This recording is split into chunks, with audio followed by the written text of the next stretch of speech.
This is Max from Fiesta Studios.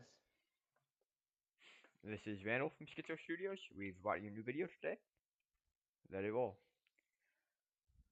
It's about the Fiesta Shooting. So, in all cultures, you can find celebrations to numerous events and traditions. San Antonio, Texas is no exception. Originating from an incident where members of the DRT, That's where the dollars of the Republic of Texas for you non-Texan folk. and what the DRT did is they split into two groups and began throwing flowers at each other in the Alamo down in San Antonio. And did this at some sort of Eschenfield reenacted of both the battles of the Alamo and the Battle of San Jacinto.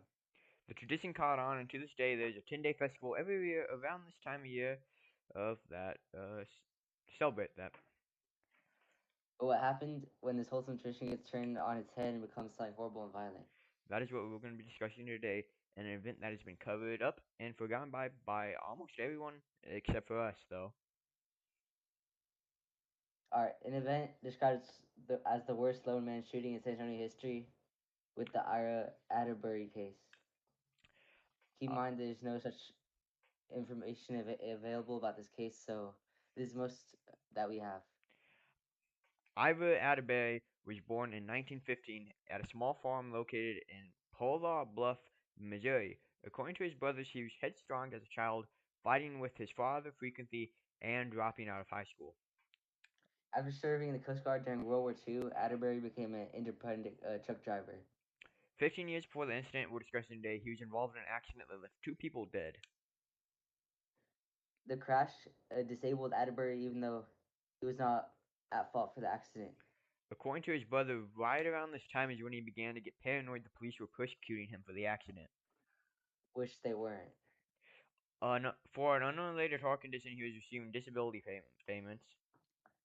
After living in San Antonio for over a year, he found residence in a trailer park, which he got kicked out of from being overly paranoid. He would frequently have hallucinations about police coming for him, and that sums up the most that we know about him. There's not even a picture of him that I could find online. All right. So, like we said, information on this man is really sparse, so we couldn't find much. The last thing we know about him before the shooting is that he was extremely paranoid of both being persecuted by police, and he was also paranoid of banks and bankers. Like, he really didn't like them. While the shooting was happening, Atterbury was on PCP, which combined with his paranoia and was likely his main motivation for the atrocity. PCP is a drug. Yeah, it's a very crazy drug that makes you do some nutty things. On April All right. 27th, 1979, at around 1 p.m., slightly after, Atbay parked his RV on the corner of Broadway and Grayson Street. Those are streets in San Antonio, obviously. The RV was packed with all manner of weapons, including ammunition and a Colt AR-15, a 12-gauge shotgun, a 38 caliber Smith & Wesson revolver, and finally several unidentified and unused firearms. In total, he had 14 firearms in the RV. This was the beginning of the massacre. While waiting for the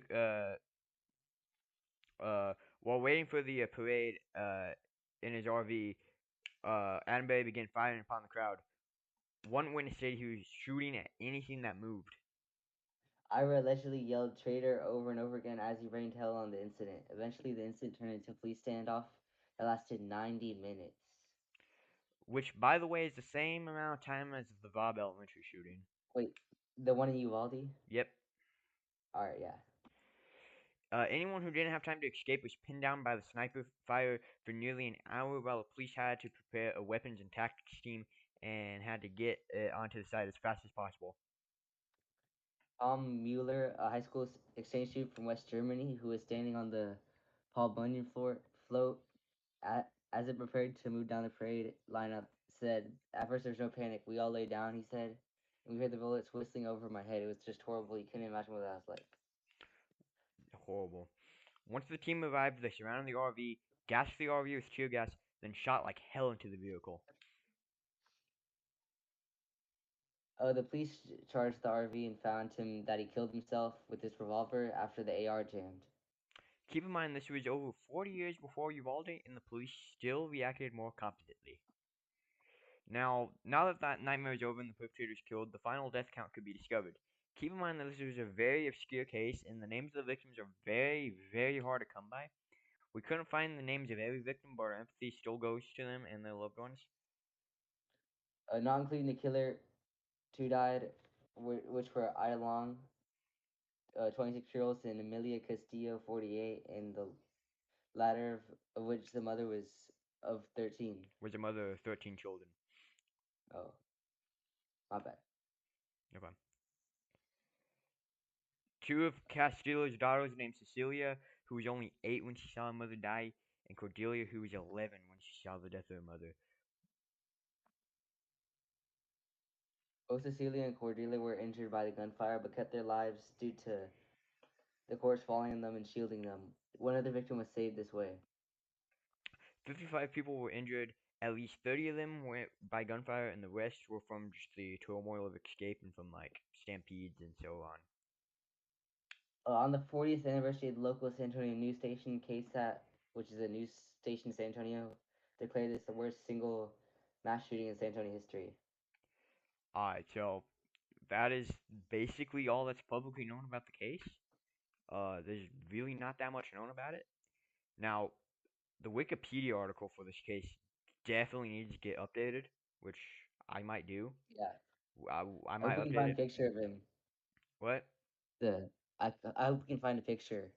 Yeah, I was The not able to find a single picture of him in all my investigation. well, I was only able to wait, find like a description. hold up. It's Ira Atterbury. I'm looking him up. Yeah, Ira. apparently he was shirtless while doing this all too, which is just another layer. Just like, well, that's probably because it's PCP, honestly. Yo, I can't find a picture of him. Exactly. And then I realized that he was a Coast Guard, right? So he'd have to have a picture of, like when they give you the portraits. But I couldn't find one there. He's just like, no, I couldn't find anything about him. Government cover up. Government cover up. Yeah. I They don't want them to know that he has like PTSD or whatever. They yeah. don't want anyone to know the effects of PTSD. Definitely cover up. Yeah. Another thing is a lot of people will confuse this one with the Charles Whitman shooting because they're both in Texas and Austin and San Antonio are pretty close, I guess. And even the attacks are kind of similar. I won't lie. But there's actually a book called The Anatomy of a Murder, which compared uh, Adam Burden and Whitman, and you know compared and contrasted them. So All right. this is a very bizarre case, very sad, and stay safe this Fiesta season. See y'all All later. right. Bye.